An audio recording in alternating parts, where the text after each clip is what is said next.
Contaminação por bactérias, por esgoto, né? Em que a gente pode ali colocar um cloro, fazer um processo de filtração e aprovar essa água para consumo humano. No caso da contaminação química, não, isso é muito mais complexo, né? Você tem substâncias que levam um tempo enorme para degradar. Os agrotóxicos do tipo organoclorados, que na maior parte já estão proibidos no Brasil, mas eles têm tempo de persistência, tanto no solo como na nossa gordura corporal, de 30, 50, 60 anos. São altamente persistentes, né? São poluentes orgânicos persistentes e inclusive fazem parte, alguns deles, da Convenção dos POPs, né? Que é a sigla para isso daí. Então, é possível sim fazer isso, né? É uma tarefa hoje de muitas comunidades camponesas, é o que a gente está assistindo aqui na Chapada do Apodi, porque o agronegócio, o que ele faz? Ele vem, usa a terra, suga a terra, degrada, contamina e vai embora, né? É uma mobilidade enorme que o capital tem. As comunidades não têm essa mobilidade, elas nasceram ali, têm as suas raízes ali, né? Precisam daquela terra para viver e elas ficam com isso que a gente vem chamando de herança maldita, né? A herança maldita do agronegócio. A propósito, como a senhora vê o caso do assassinato do ambientalista Zé Maria do Tomé na Chapada do Apodi ano passado? A senhora podia comentar como é que a senhora viu aquela luta lá dele? Eu tive o privilégio de conhecer pessoalmente o Zé Maria e aprender muita coisa com ele, né? Foi pela mão dele que a gente conheceu, por exemplo, o problema da pulverização aérea do cultivo de banana na Chapada, né? E ele foi uma das pessoas que mais lutou para preservar a terra, preservar as comunidades desse veneno que caía do céu, né? Eu lembro dele me levando no quintal da casa dele e mostrando o cheiro das roupas que estavam secando no varal, né, no momento da pulverização aérea. Esse era um problema que, enquanto pesquisadores, nós não tínhamos percebido ainda, porque é uma coisa que acontece rapidamente, durante poucos dias em cada semestre, em cada quadra invernosa, né?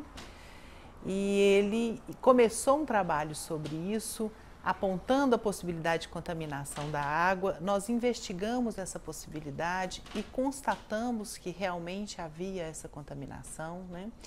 E ele fez um trabalho enorme de discussão disso com outras comunidades, levando isso ao Ministério Público, levando isso às rádios em Limoeiro do Norte, à Câmara Municipal de Vereadores lá, e debatendo isso nas reuniões das associações, né, de moradores e de ex-irrigantes, das quais ele participava. E ele era realmente um lutador incansável por essas causas, né?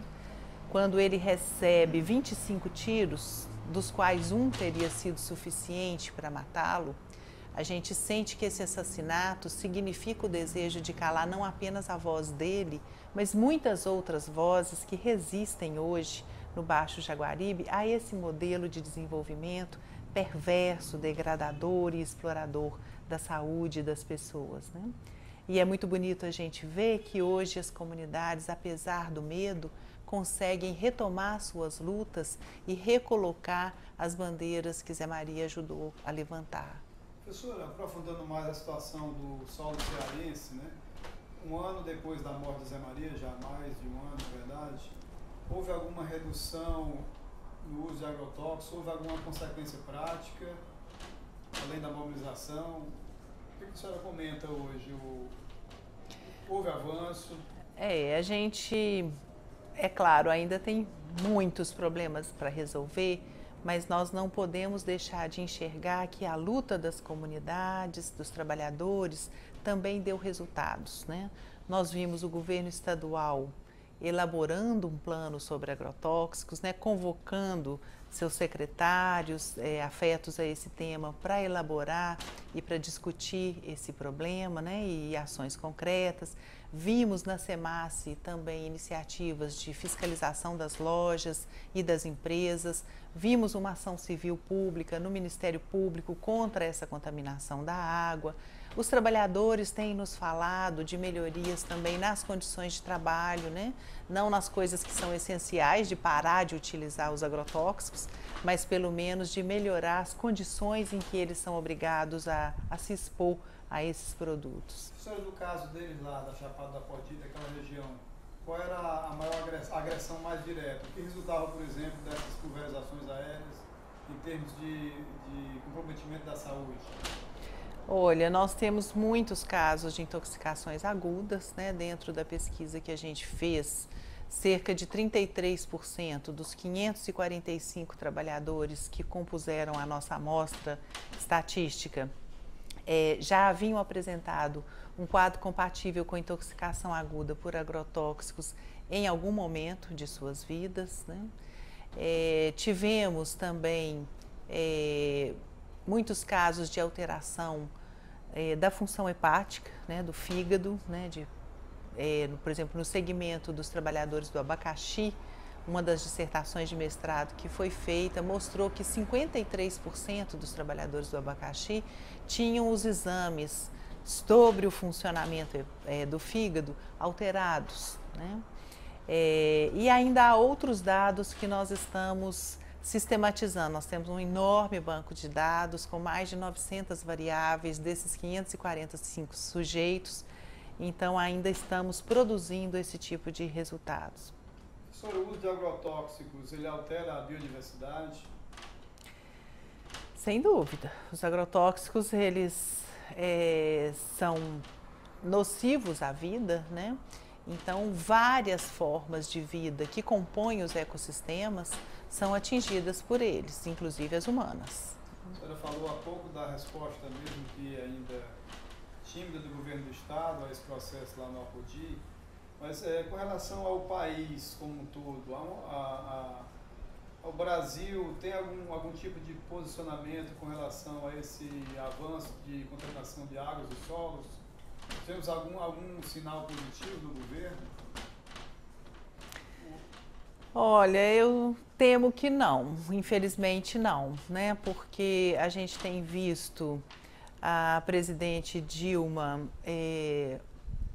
anunciar a expansão, por exemplo, dos perímetros irrigados aqui no Nordeste, né? Estamos vendo aqui no estado do Rio Grande do Norte, no outro lado da Chapada do Apodi, né? As comunidades lutando para evitar que chegue um novo perímetro irrigado no município de Apodi, que atingiria uma região de vários agricultores familiares que praticam a apicultura, são grandes produtores de mel, né? E eles estão agora ameaçados por um perímetro irrigado, também em outras regiões aqui do Nordeste, né? E a gente sabe que o perímetro irrigado é a infraestrutura para oferecer ao agronegócio. E o agronegócio vem junto com o agrotóxico, porque monocultivo demanda o uso de agrotóxicos, né? E a gente vê todo o projeto, né, do Ministério, vê a timidez do orçamento, por exemplo, do Ministério de Desenvolvimento Agrário, se comparado com o Ministério da Agricultura, né? Sai da casa de 100 bilhões o orçamento para o agronegócio e de 16 bilhões o da agricultura familiar, né? Então, acho que a tendência é de expansão desse problema, infelizmente. Professora, é possível identificar alimentos contaminados e o que o consumidor poderia fazer para se proteger, uma vez que ele recebe no supermercado, na feira, um alimento que ele não acha bonito, né? Não tem como identificar. Essa é uma questão aqui do aluno. Para o usuário, né, o consumidor, é muito difícil saber se um alimento está contaminado ou não, né? De regra geral, aqueles alimentos que têm um maior tamanho, que tem uma aparência mais bonita, mais homogênea, né? Mais bonita porque a gente acostumou a chamar isso de bonito, né? E mais homogêneo, que não tem manchinha, que não tem marquinha, são aqueles que vão ter contado com mais uso de agroquímicos durante a sua produção, né? E o contrário também é verdadeiro, né? Um indicador interessante que a gente pode ter é aquela mosquinha da fruteira. Não sei se você se lembra da infância, que você punha umas frutas na fruteira em cima da mesa, vinha aquela mosquinha bem miudinha chamada Drosophila melanogaster, né? Hoje a gente já não vê aquela mosca, porque ela não é boba de vir nas frutas que tem veneno, ela sabe reconhecer, né? Agora, um mosquitinho, né? Bem pequeno. Bem pequenininha, é. Agora, o governo federal tem um programa chamado Programa de Análise de Resíduos de Agrotóxicos em Alimentos, é um programa da Anvisa, né? Esse programa, ele coleta sistematicamente amostras de cerca de 20 ou 30 alimentos em supermercados e analisa o teor de agrotóxicos deles e anualmente publica os resultados, né? Então, isso permite a gente ter alguma noção de como anda isso. Nós temos tido em torno de 30% de resultados insatisfatórios anualmente. O meu aluno quer saber há quanto tempo a senhora pesquisa esse assunto e qual foi sua motivação inicial para entrar nessa seara. Então, há 4 anos, né, a gente iniciou essa pesquisa. E a motivação inicial foi a própria cobrança dos movimentos sociais do campo, né? Eu sempre estudei a questão da industrialização, os problemas industriais e urbanos, né? Nunca tinha me debruçado sobre a questão do campo, mas no ano de 2006, nós pedimos à Secretaria Estadual de Saúde que divulgasse os dados de como estava a questão das intoxicações por agrotóxicos no Ceará, e as informações que nós obtivemos da Secretaria foram muito alarmantes, né? E, coincidentemente, o CNPq, que é a instituição de pesquisa do governo federal, né, divulgou um edital de pesquisa para um estudo epidemiológico na região Nordeste em áreas de contaminação por agrotóxicos. A gente, então, conversou isso com os movimentos sociais, especialmente a CPT, o MAB e o MST, né? E eles sublinharam muito a importância desse tipo de estudo para as lutas que eles vinham fazendo, né? E fizeram um apelo para que a universidade assumisse esse compromisso, essa responsabilidade, e a gente sentiu então que não poderia se furtar a ela. Meus alunos perguntam também se a senhora já sofreu alguma represália por tratar desse tipo de assunto, por realizar essa pesquisa. Ele está exatamente lembrando aqui o caso do Zé Maria e perguntando se já houve alguma represália contra a senhora a partir desse trabalho. Uhum. Sim, a gente vem sofrendo um processo de uma dessas fabricantes de agrotóxicos, né? Eu sou proibida de dizer o nome dela.